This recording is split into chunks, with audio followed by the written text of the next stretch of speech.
Picture an ordinary morning in Tokyo. Two men are standing on the same train platform. The first is wearing a luxury watch that immediately catches your eye. His tailored suit fits perfectly.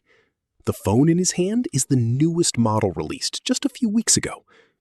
Standing beside him is another man. A plain navy jacket, an old leather briefcase with worn corners, a simple watch that most people wouldn't even notice. If I asked you which one is wealthier, you'd probably already have an answer. Almost everyone does. And yet, in Japan, that answer is often wrong. Because in much of Japanese culture, wealth has never been something you show. It's something you protect. Welcome back to Uncle Bob Finance. I'm Uncle Bob, and today we're going to explore 8 Japanese money habits that quietly build wealth. Habits that most Americans have never even heard of. And if you truly understand them, you may never think about money the same way again. But before we begin, let me ask you one simple question. If your paycheck disappeared tomorrow, how many months could you continue living exactly as you do today? That answer tells you far more about your financial future than your annual salary ever will. And that's exactly where Japan teaches a lesson that much of the Western world has forgotten.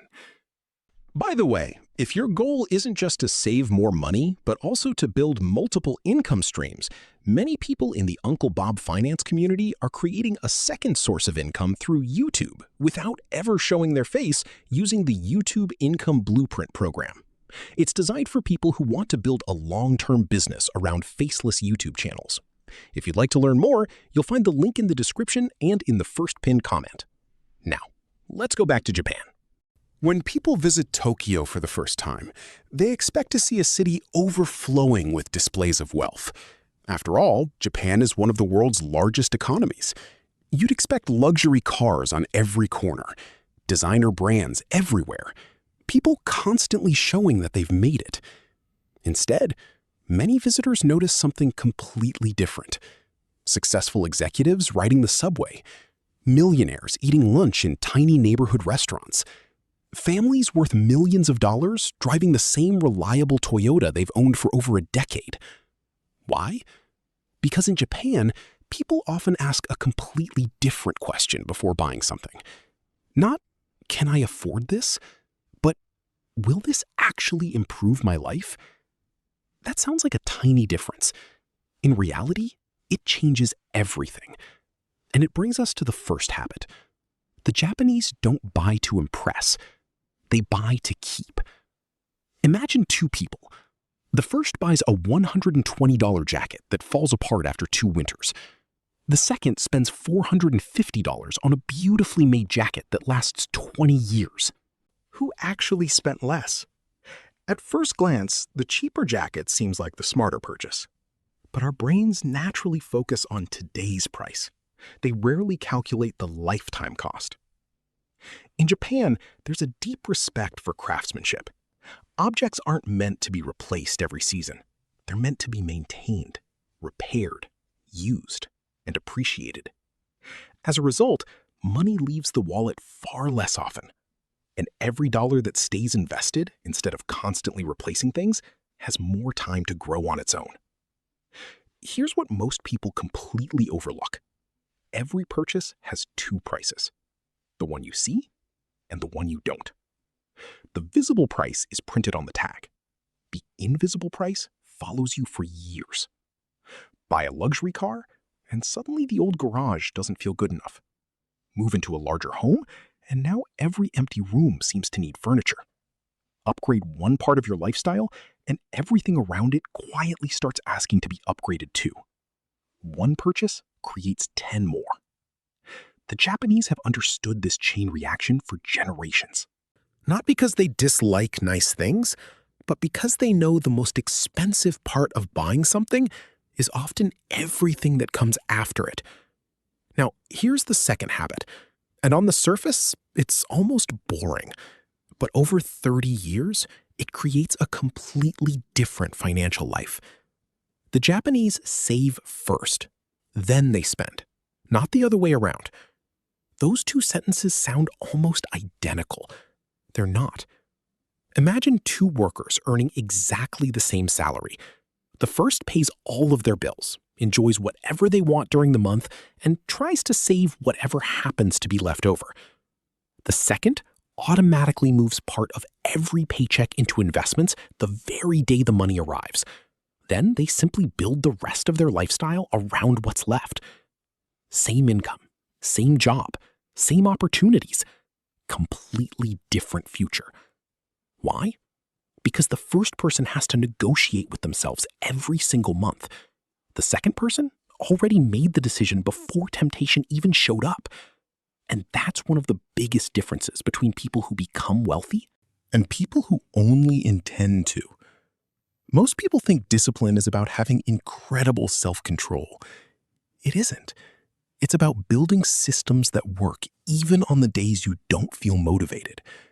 And nowhere is that mindset more visible than in another Japanese idea that's almost impossible to translate into English. It's called mottainai. The word expresses something deeper than simply avoiding waste. It's the feeling that throwing away value is almost disrespectful. Not just food, not just objects, but time, energy, money, potential. Imagine asking yourself one question before every purchase. Am I about to waste something that still has value? One question. That's all. And yet, it would probably eliminate half of the impulse purchases most people make every year. Because here's the uncomfortable truth. Most impulse purchases aren't really about the object. They're about the emotion, excitement, status, relief. The feeling lasts a few days. The monthly payment can last for years. And that's exactly where the third Japanese habit begins to completely change the way wealth is built. If you're finding this breakdown useful, and you're serious about creating long-term financial freedom instead of depending on a single paycheck, don't forget to check out the YouTube Income Blueprint. Building a faceless YouTube channel can become a powerful second income stream that continues growing alongside your investments. The link is waiting for you in the description and the first pinned comment. Because the next habit isn't about saving money. It's about something even more valuable: protecting your future options. The third habit is something that rarely gets talked about outside Japan, and yet it quietly changes the entire direction of a person's financial life. The Japanese don't measure wealth by what they own. They measure it by how little they need. At first, that sounds almost backwards. We're taught that success means constantly upgrading: a bigger house, a nicer car, a newer phone, a more expensive vacation. But here's the question almost nobody asks. When does it end? Imagine standing on a treadmill. Every raise buys you a slightly faster treadmill. You run harder. You earn more. You spend more. But somehow, you never actually move forward. That's lifestyle inflation. And it's one of the most expensive habits in modern America. The Japanese approach it differently. Instead of asking, "What else can I buy?" they ask, "What is already enough?" That single word, enough, might be the most profitable word in personal finance. Because once you define enough, every dollar beyond it becomes a choice instead of an obligation. And choices eventually become freedom. Now, here's something fascinating. Japan has one of the highest life expectancies in the world. People often credit the food, or healthcare, or walking more. Those certainly matter. But there's another factor that's much harder to measure: less financial pressure. Think about it. When your lifestyle costs less than your income, you sleep differently. You make decisions differently. You negotiate differently. You don't panic every time the economy slows down, because your monthly life isn't balancing on a knife's edge. That brings us to the fourth habit. The Japanese rarely confuse income with wealth. Those sound similar. They are not. Picture two buckets. One bucket has water pouring into it through a huge pipe, but there's a crack at the bottom. The second bucket has a much smaller pipe, yet it holds on to nearly every drop. Which bucket ends up holding more water after 20 years? The answer has nothing to do with the size of the pipe. It has everything to do with what stays inside. Income is the water flowing in. Wealth is the water you keep. And that's why some people earning 6 figures still live paycheck to paycheck, while someone earning half as much quietly becomes financially independent. The faucet impresses other people. The bucket determines your future. Now let's move to the 5th habit, and this one may surprise you. The Japanese don't automatically replace things simply because something newer exists. A phone isn't old because another model came out. A car isn't outdated because your neighbor bought a different one. Broken means it no longer performs its job, not I'm tired of looking at it. Think about how revolutionary that idea has become. Entire industries depend on making perfectly functional products feel obsolete. Not because they've stopped working, because they've stopped feeling exciting. But excitement is expensive. Reliability is profitable. Imagine investing the money from every unnecessary upgrade over the next 20 years instead. Suddenly, every product launch starts looking very different. You realize companies aren't really competing for your money. They're competing for your attention. And attention is where spending begins. Which leads directly to the 6th habit. The Japanese are remarkably patient before making major purchases. Not because they're indecisive, because they understand something psychology has confirmed over and over again. Most desires fade. Think about the last expensive item you desperately wanted, the one you couldn't stop thinking about. If you never bought it, how often do you think about it today? Probably almost never. Desire has a shelf life. The problem is that most purchases happen at the emotional peak. The Japanese often create distance between wanting and buying. Sometimes it's days, sometimes it's weeks. By the time the waiting period ends, many purchases no longer feel necessary. Not because the product changed, because the emotion disappeared. That's the hidden advantage of patience. It protects you from temporary versions of yourself.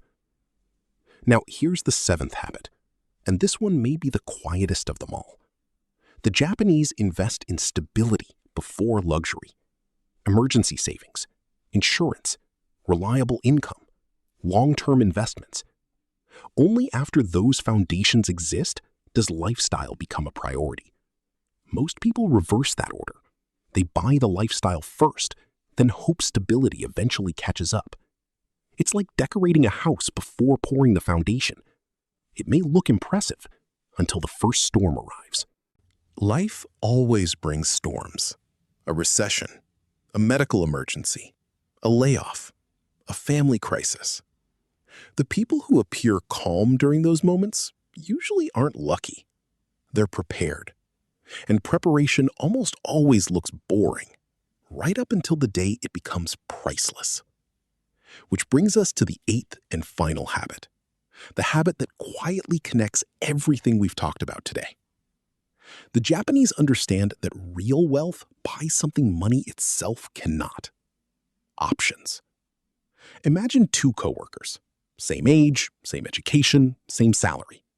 The first spends nearly everything they earn. Their life looks incredible. Luxury apartment, new SUV, designer clothes. The second lives well below their means, drives an older car, invests automatically every month. From the outside, the first person appears to be winning. Then, one morning, both receive the same email. Company restructuring. Their positions have been eliminated. Suddenly, the story changes.